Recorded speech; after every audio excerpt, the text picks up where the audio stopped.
Bueno, en principio creo que puede haber un partido diferente, ¿no?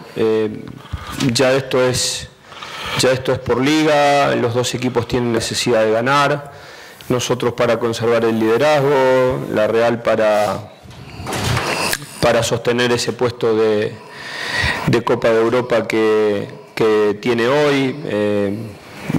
La sensación es que se nos presenta un partido sumamente difícil.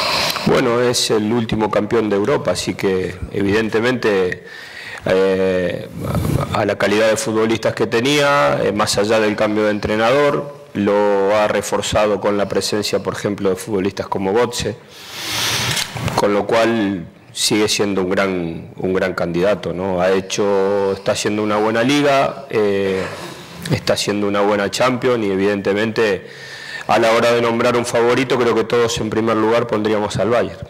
Yendo todo muy bien, quedan 21 partidos y eso es lo que tenemos que aspirar, a jugar los 21 partidos y concentrarnos en esto. Lo otro no hay necesidad de apresurarse.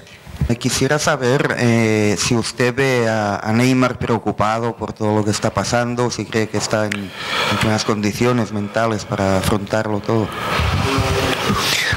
Mire, la verdad que si yo tuviera que contestarle por lo que veo en los minutos que ha jugado estos dos partidos y por lo que veo el día a día en los entrenamientos, le debería decir que no. Pero también es cierto que muchas veces la procesión va por dentro, que muchas veces se puede tener un alto grado de injusticia, de sorpresa de todo esto que se está hablando y evidentemente uno no está en el día a día y todas las horas con el futbolista como para saber de qué manera se siente. Yo en lo visual y en lo que pueda estar con él lo noto normal. Pero es cierto también que todo esto que está sucediendo no tiene característica de normalidad, ¿no? Respecto al futuro, como ya dije, yo no he tenido ninguna reunión respecto a la próxima temporada y en todo caso en el momento en que la tenga no va a haber nada que hasta el final de la temporada yo pueda comentar o vaya a comentar públicamente. Está claro que en algún momento voy a tener que hacerlo, pero no hay nada que yo vaya a comentar de manera pública, ni en lo general ni de ningún futbolista en particular. Y lo que más trataré de hacer es centrarme en esta temporada. Y respecto a si los triunfos determinan la continuidad de un entrenador, creo que eso pasa casi en todas las partes del mundo, pero a mí ni el triunfo ni la derrota me determinan ni me condicionan la decisión. Me preocupa solamente centrarnos en las tres competencias que tenemos. De todas maneras, Barcelona tiene un equipo altamente competitivo y tampoco es que se necesita 6 meses antes ponerse a hablar para definir cómo se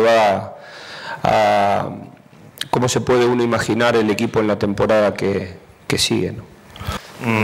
Cuando le han preguntado, compañero, por Neymar, usted ha contestado que esto está superando unas características de normalidad. Me gustaría saber a qué se refiere usted, si hay alguna campaña, alguna mano negra en este sentido, y también preguntarle, por favor, si pudiese referirse también a la pregunta que le ha hecho Javi sobre Puyol. No escuché de dónde eras vos. Del diario Marca.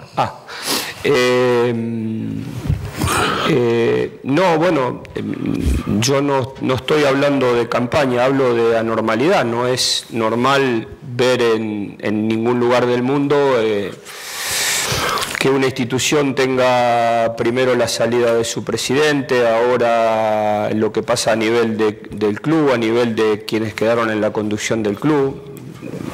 No digo más que eso, que me parece una situación anormal.